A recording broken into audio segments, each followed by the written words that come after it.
kong maranasan mo ang lahat ng sakit na ibinigay mo sa akin.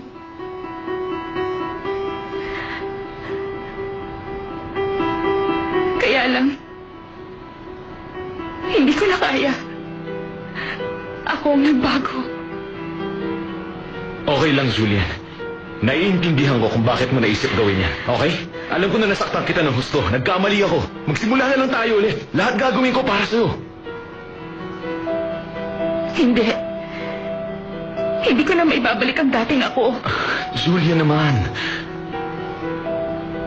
Hindi mo alam ang pakiramdam nang wala kang magawa. Nagmamahal lang. Kahit ayaw sa'yo, nagmamahal pa rin.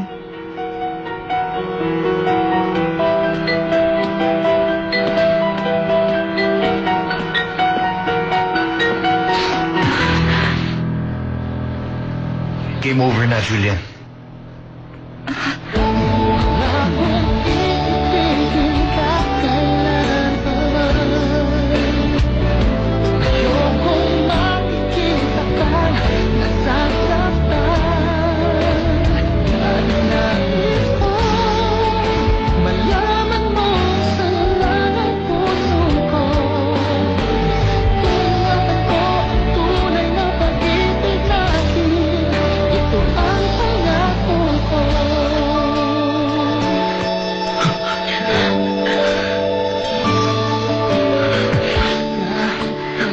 Gino, pinagsabihan na kita.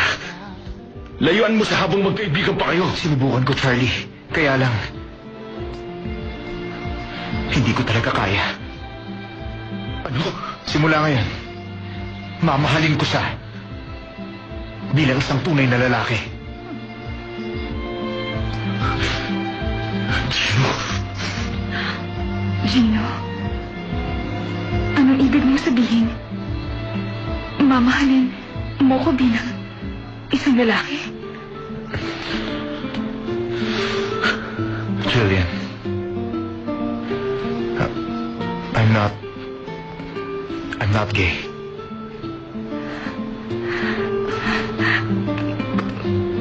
Kung ganun, I'm sorry kung hindi ko sinabi sa'yo.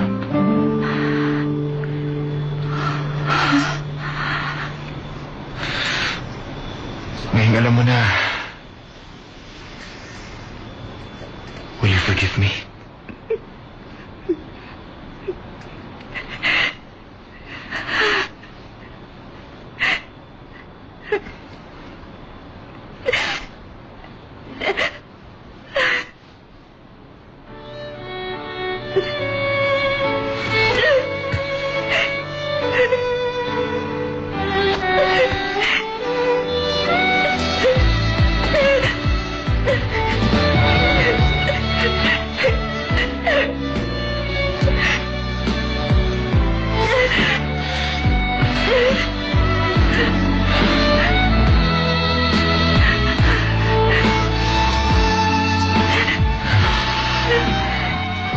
Hahayaan mo na lang ba sila?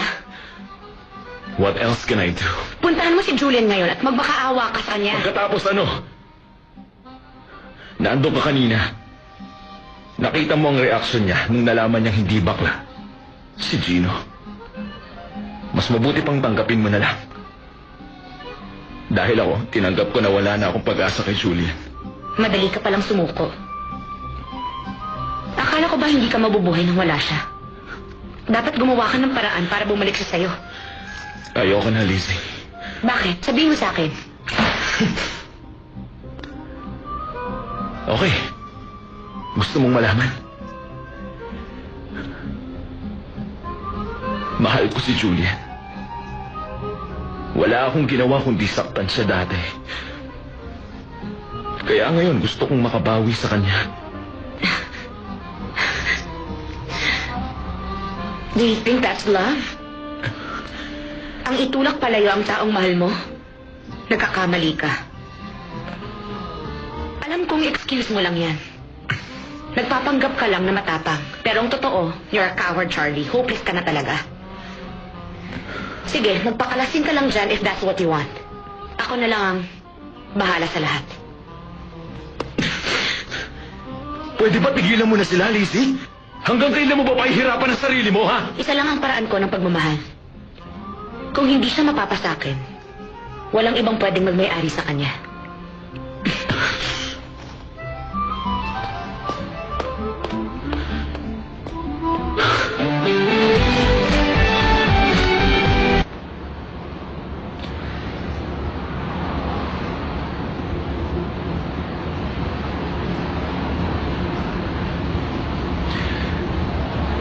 Julian, alam kong mali ang ginawa ko. Hindi. Alam kong malaking kasalanan yun. Pero please, huwag ka nang magalit.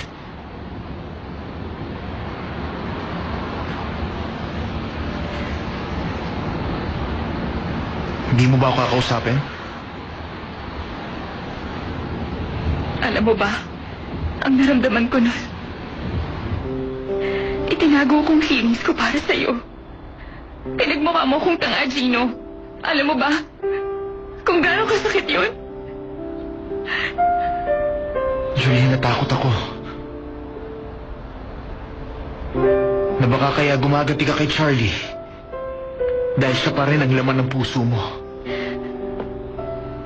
Feeling ko nan walang patutunguhan ng nararamdaman ko para sa'yo. Kaya ibinaling ko na lang ang atensyon ko sa ibang bagay. Yun ang naging dahilan kaya gusto kong gumanti kay Charlie. Malinaw na sa akin ang lahat ngayon. Naiintindihan ko na kung bakit. Sinabi mo kay Charlie na hindi mo na kaya. Stupid ka ba? Bakit hindi mo lang napansin, Gino? Handa akong gawin ang lahat. Para sa'yo, para makasama ka kahit bilang isang kaibigan lang.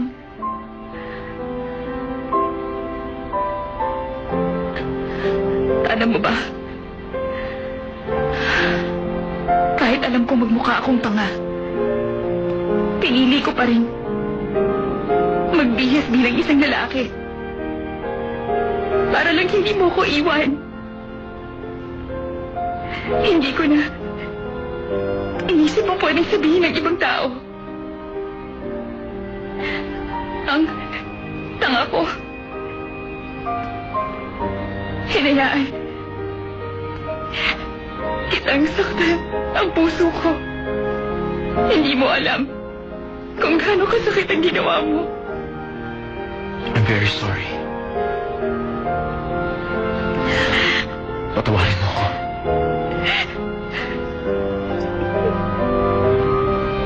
Ayoko. Hindi kita patatawarin. Hindi, Gino.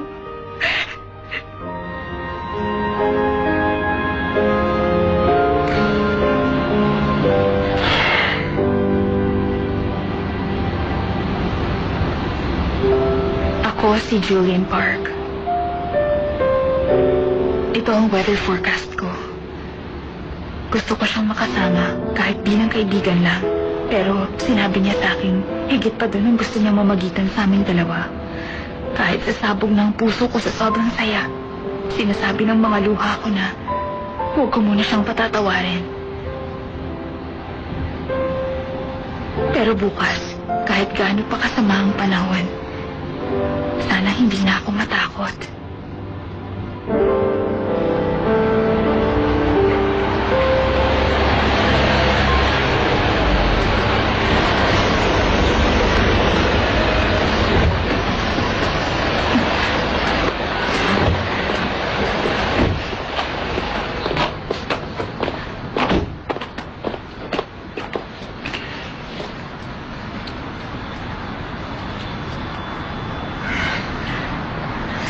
Umalis ka na.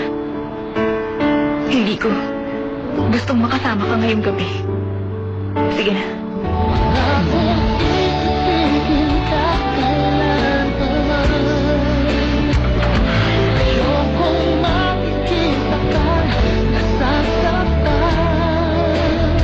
Dahil first time kong naramdaman ng ganitong feeling, hindi ko alam kung anong dapat na ginawa ko. Julian, sana maintindihan mo na natakot lang kasi talaga ako. Hindi mo first time to.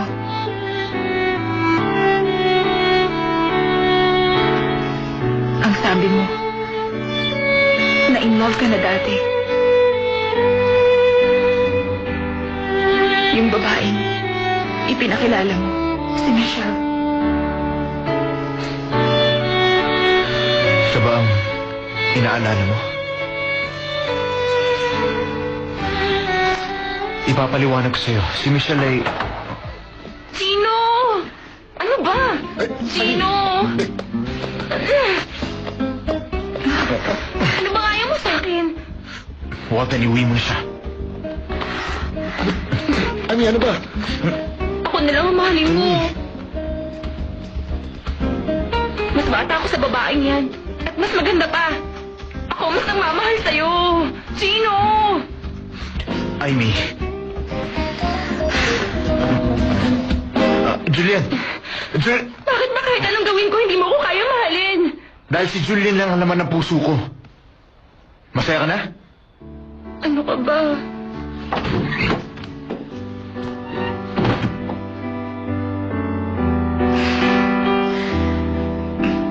Kapag pinatawad mo siya agad, ibig sabihin nagpapakastupid ka na naman, Julian.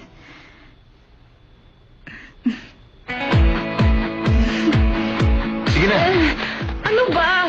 I swear, sisirain ko ang buhay ng may-ari ng bahay na yan. Bakit mo naman sisirain ang buhay niya? Hoy, Walden. Sira ka na ba?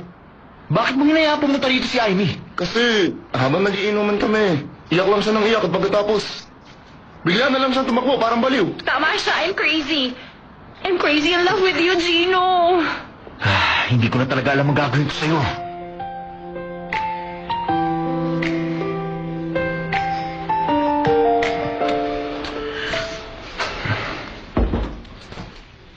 Nakatulog na siya. She must be really mad for doing that. Hindi niya lang matanggap ang totoo kaya niya nagawa yun. Kapag na-realize niya kung gaano siya kamahal ni Walden, makakalimutan niya rin ako. Huwag kayong mag-alala, ma.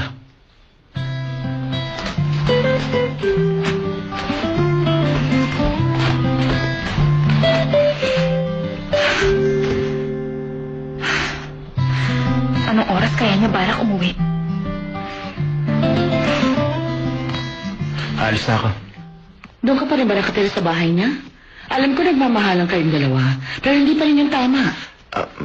Kasi po, may ginagawa kaming isang napakalaking project ngayon. Kaya kinakailangan naming magsama sa iisang bahay. Architect din ba si Julian? Hindi po. Isa siyang furniture designer. Pero napaka-importanting factor po talaga sa project namin ng mga furniture. Kahit na, hindi pa rin tamang makipag-live-in. Si Amy, hindi pa rin siya makaget over sa akin. Uncomfortable kung dito po ako magsistay. Aalis na po ako, ma. Okay, sige.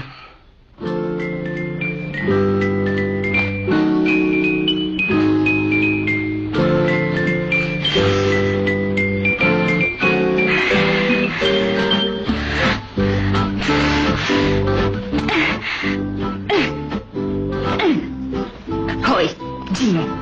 Aminin mo nga sa akin, ha? Ano ba talaga sinasabi at pinapakain mo sa mga babae, ha? Bakit sila patay na patay sa'yo? Bad boy ka talaga, ha? Anong ginagawa mo? Dahil sa akin mo lagi, kaya lang ako. Bakit Gino pa rin ang pangalan niya?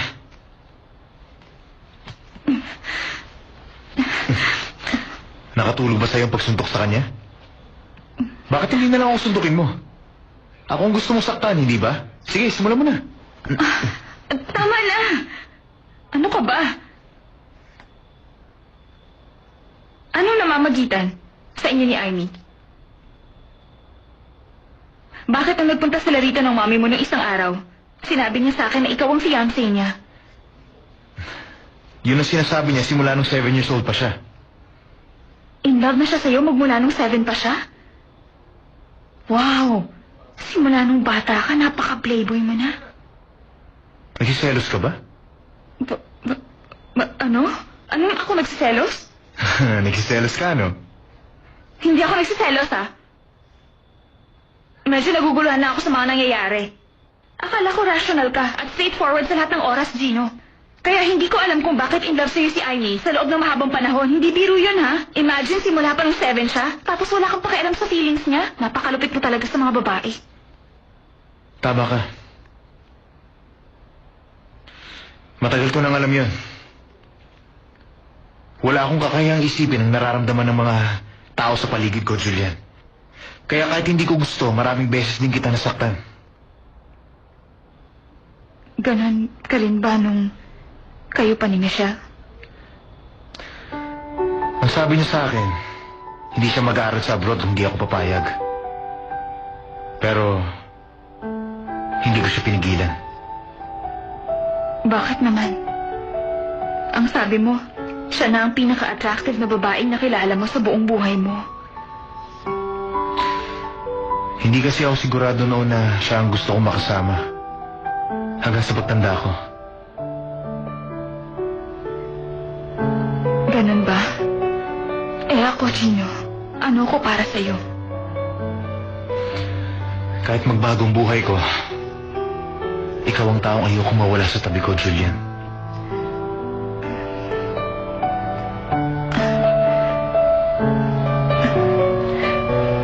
Gino, nagugutom ka ba, ha?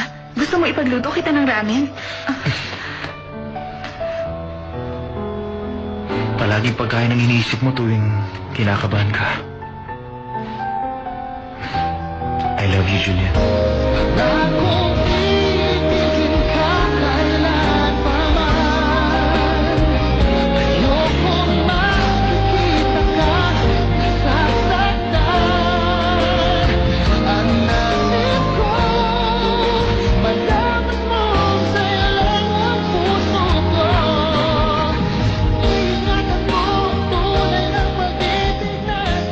Bumili rin ako ng coffee. 2 teaspoons of sugar for you, black coffee for you dahil may hangover ka pa. At 1 teaspoon of cream para sa'yo. Libre ba talaga to? Anong nakain mo? Sir, sinisantan niyo na ba kami? Baka naman may lason to. Gusto na sekreto ka sa amin, no? Nararamdaman ko, meron kang hindi sinasabi. Marami akong binili. Alam ko kasi hindi pa kayo nagbe-breakfast. At saka reward din yan sa pagiging hardworking ninyo lahat. Keep it up. I love you all. Ewan.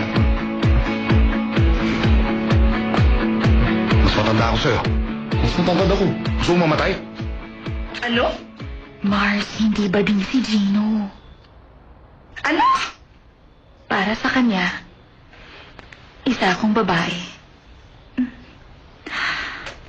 Mars, nagda-drugs ka ba? Hindi mo ba napansin na may namamagitan sa kanila ni Director Choi? Julian, sobrang desperada ka na ba talaga para mag-imagine ng mga bagay na imposibleng mangyari? Noong una, akala ko rin panaginip lang ang lahat, Mars. Pero yun pala, misunderstanding lang yun. Misunderstanding ka dyan. Hindi ka talaga nag-iisip. Sigurado sinabi niya lang yun dahil hindi niya kayang aminin ang totoo sa mama niya. Kinagamit ka lang ng lalaking yun. Nung isang gabi, sa harap ni Charlie at ni Lizzie, si Gino, hinalikan niya ako.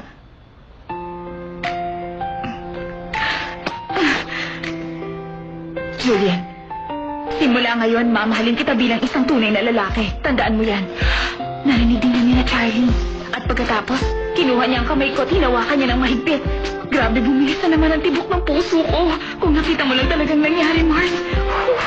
Seryoso ka? Talaga? Mars, kung pinagtitripan mo lang ako, lagot ka sa akin. Ano ka ba? Maniwala ka. Mars, ang galing ko talagang mag-match, no? Ako ang pumilit sa'yo na patilhan dito si Gino. Na-feel ko kasi noon na may something, eh. Dahil sa akin mo lang Paano si Director